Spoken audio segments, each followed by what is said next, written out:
여러분, 우리의 믿음의 여정은 마치 장애물 달리기와 같습니다. 믿음을 사용하여 수많은 장애물을 넘어 결국 결승선을 통과해야 합니다. 결승선을 통과하지 않으면 아무 소용없습니다. 우린 표대를 향하여 하나님이 위에서 주신 그 하늘의 상급을 위하여 달려가야 합니다. 그 영원한 주의 나라에서 하나님과 영원히 교제하는 것이 믿음의 목적입니다. 하지만 우리가 천국에 들어가기 전에 반드시 거쳐야 할 관문이 있습니다. 뭘까요? 심판이요. 여러분, 사람은 누구나 다 죽습니다. 안 죽는 사람 없죠. 그런데 또 부정할 수 없는 성경의 진리가 있습니다. 죽은 후에는 반드시 그리스도의 심판대에 올라 심판을 받습니다. 내가 예수님을 믿는다고 해서 그 심판대에 올라서지 않는 것이 아닙니다. 이렇게 심판을 받을 때 우린 각각 자기 일을 하나님께 사실대로 말해야 하며, 심판자이신 예수님께서는 각 사람이 행한 모든 일로 판결을 하십니다. 결국 목자가 양과 염소를 가르듯이 재판관이 유죄인지 무죄인지 판결하는 것처럼 참 성도는 천국으로, 거짓 성도와 불신자는 지옥으로 갈라지죠. 이것이 성경의 진리이며 우리가 반드시 마주할 관문입니다.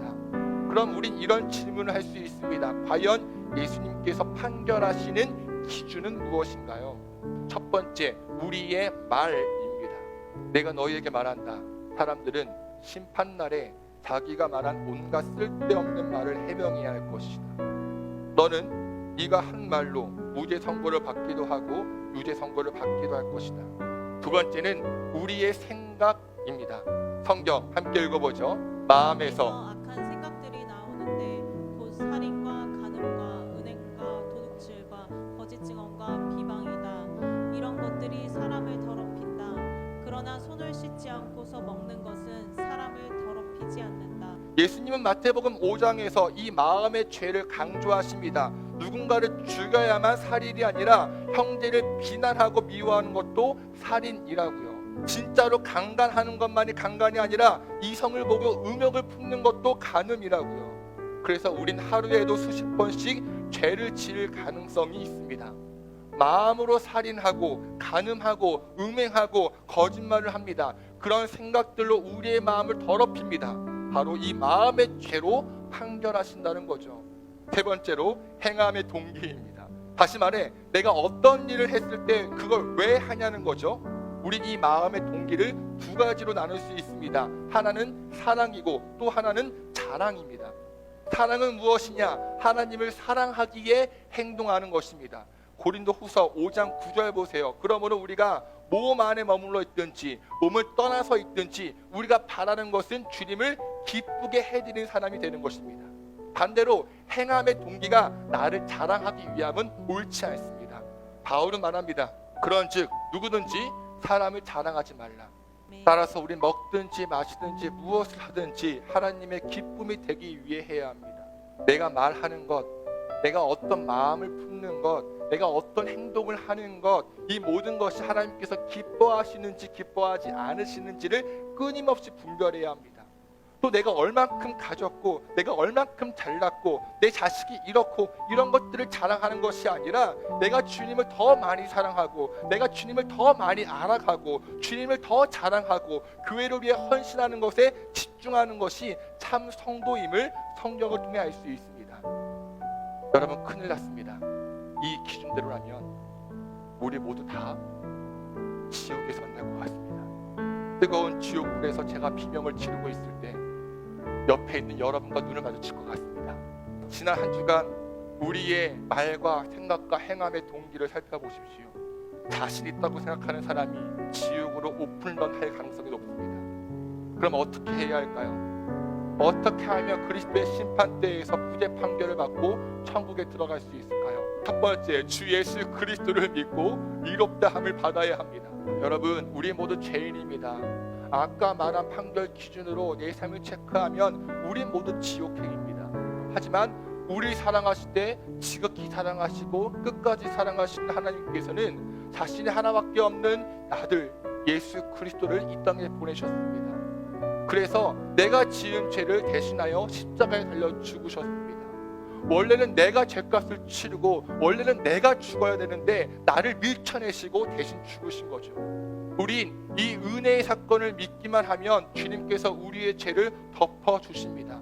그리스도의 사랑으로 허다한 죄를 덮으신 거죠. 죄가 없다고 치시는 겁니다. 눈 감아주시는 겁니다. 하지만 여러분, 모두가 경험했다시피 우린 또 죄를 짓습니다. 반복적으로 죄를 지어요. 왜 그렇죠? 죄가 우리의 육체 안에서 여전히 왕노릇하기 때문입니다. 그래서 우리에게 필요한 것은 무엇이냐? 반복적인 회개입니다. 반복적인 회개가 있어야 우린 심판대에서 의롭다함을 얻을 수 있습니다.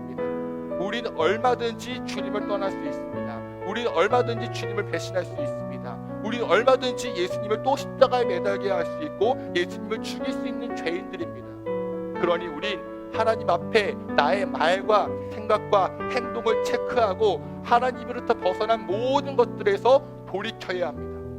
그저 마음으로만 후회하는 가시적인 회개가 아니라 죄의 길에서 유턴하여 예수 그리스도의 길로 걸어가야 합니다. 자, 그럼 마지막으로 우리가 예수 그리스도를 믿고 의롭다함을 얻기 위해서 또 매일 내 삶 속에서 죄를 깨닫고 회개하기 위해선 어떻게 해야 할까요? 성령님의 도우심을 구해야 합니다. 여러분, 성령 하나님은 예수님을 구주로 고백하게 합니다. 성령 하나님은 우리의 죄를 깨닫게 하시고 그 죄를 책망하십니다. 그래서 회개하게 하시죠. 더 나아가 성령 하나님은 우리를 가르치시고 인도하사 진리의 길을 걷게 하시고 하나님의 형상을 닮아갈 수 있게 도우십니다. 그러니 우린 날마다 인격이신 성령 하나님께서 나와 동행하시고 나를 도와주시기를 간구해야 합니다. 하지만 이러한 성령님과의 동행을 위해서는 우리의 노력도 필요합니다. 우리가 가만히 있는다고 경건해질까요? 거룩해질까요? 그냥 일주일에 한번 와서 예배한다고 우리의 인생이 변할까요? 아무런 노력도 안 하고 아무런 훈련도 없는데 어떻게 성장할 수 있을까요? 그러니 우린 말씀 훈련을, 기도 훈련을 받아야 합니다. 말씀을 알아야 합니다. 기도의 기쁨을 알아야 합니다. 그래야 망령되고 허탄한 신화, 세상의 오염된 가치관을 물리칠 수 있습니다. 우리의 신체 운동은 이 땅에서의 한정판이지만 우리의 경건의 훈련은 이 세상뿐만 아니라 앞으로 다가올 그리스도의 심판대 앞에서 영원한 생명을 보장해 줍니다. 그러니 무엇이 되었든 훈련을 받으시기 바랍니다. 그래서 장차 올 세상의 생명을 보장받는 우리 모두가 되기를 간절히 축원합니다. 지금은 비록 땅을 버타며 살지라도 내 영혼 저 하늘을 비디며 사네. 내 주님 계신 눈물 없는 곳, 저 하늘에 숨겨둔 내 소망이 있네. 보고픈 얼굴들, 그리운 이름들 많이 생각나. 때론 가슴 터지도록 기다려지는 곳, 내 아버지 너른 품 날 맞으시는 저 하늘에 쌓아둔 내 소망이 있네. 주님 그 나라에 이를 때까지 순례의 걸음 멈추지 않으며 어떤 시련이 와도 난 두렵지 않네. 주와 함께 걷는 이 길에